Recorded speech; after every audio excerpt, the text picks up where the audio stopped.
the real savior of our country. We feel so secure with you. Thank you.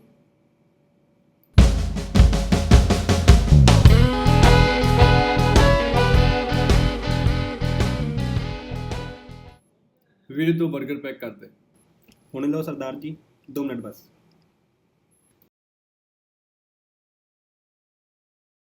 ਲਓ ਸਰਦਾਰ ਜੀ, ਤੁਹਾਡੇ 버ਗਰ ਹੋ ਗਏ ਜੀ।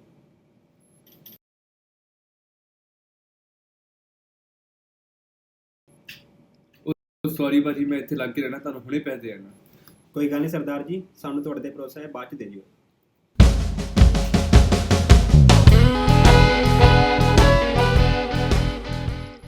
ਯਾਰ ਅੱਜ ਪਤਾ ਲੱਗਾ, ਆ ਸਿਰਫ ਇੱਕ ਪੱਗ ਨਹੀਂ, ਸਿਰ ਦਾ ਤਾਜ ਆ ਤਾਜ। ਇਹਦੇ ਨਾਲ ਤਾਂ ਸਾਡੀ ਪਛਾਣ ਆ।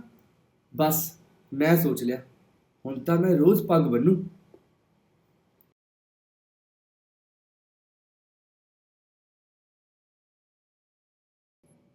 ਓਏ ਤੂੰ ਮੇਰੀ ਪੱਗ ਬੰਨ ਕੇ ਗਿਆ ਸੀ?